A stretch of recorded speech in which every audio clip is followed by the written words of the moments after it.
Buenos días a todos. Hoy hablaremos de un artículo escrito por Karl Marx en 1857 y publicado en 1858 llamado Bolívar y Ponte.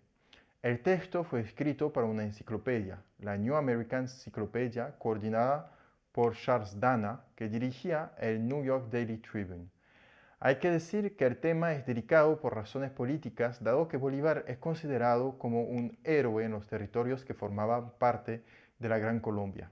Y el Libertador se convirtió en la figura tutelar de varios grupos políticos, y en particular de grupos marxistas. Entonces parece paradójico que grupos socialistas puedan reclamarse a la vez de Bolívar y de Karl Marx. Una de las maneras de resolver esta aparente contradicción consistió en decir que Karl Marx usó fuentes desfavorables a Bolívar y no estaba bien informado de los acontecimientos que habían ocurrido en Gran Colombia. En efecto, el teórico alemán describe en su artículo un individuo de la élite criolla, arrogante, cobarde, queriendo a toda costa llegar a ser jefe supremo de las ex colonias americanas e inspirado por la experiencia bonapartista. Varios autores han sugerido que las fuentes de Karl Marx fueron parciales. Para escribir su biografía de Bolívar, Karl Marx usó principalmente tres libros. El libro del francés Henri-Louis Ducoudray-Holstein, que había reconocido personalmente a Simón Bolívar y retrataba un personaje maquiavélico y lo describía como lo pueden ver al lado mío en estos términos. Escribía que los defectos predominantes de la personalidad del general Bolívar son la ambición, vanidad, sed por el poder absoluto e indivisible y una gran disimulación. No escatima ningún esfuerzo para ganarse a aquellos que él sabe le pueden ser útiles en el momento. Entonces, como ven, el autor no apreciaba mucho la figura del libertador y es verdad que este libro pudo haber influenciado a Karl Marx. Sin embargo, dos de las otras fuentes utilizadas por él, como los libros de los ingleses William Miller, héroe de la independencia de Perú, y de E. P. Slay, podían equilibrar su punto de vista. Y numerosas enciclopedias habían proporcionado a geografías de Bolívar. De hecho, el punto de vista dominante en Europa sobre el legado del Libertador era positivo y Marx no los podía ignorar. Además, cuando Charles Dana pide a su autor de mencionarle las fuentes utilizadas, este confirma su punto de vista sobre Bolívar mostrando que no se trataba de un error, sino de una verdadera opinión.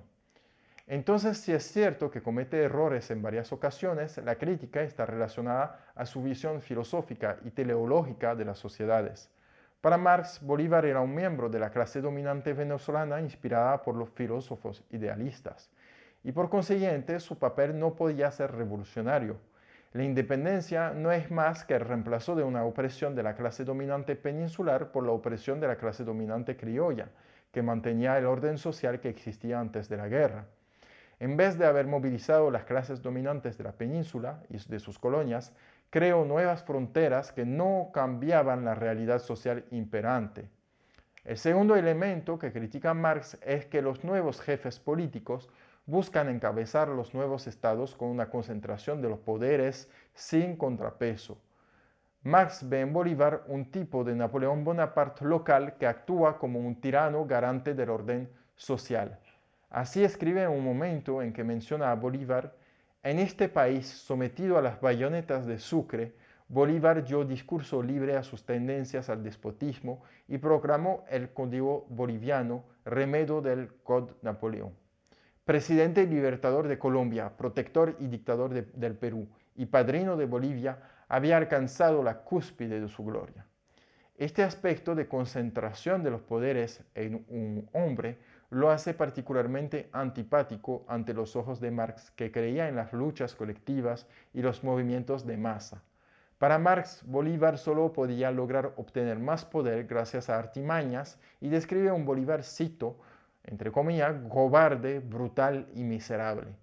Más allá de la crítica probablemente exagerada de Bolívar, que introduce reformas liberales en América, el trabajo de Karl Marx es una reflexión sobre la imposible e indeseable propensión de los gobiernos a concentrar el poder.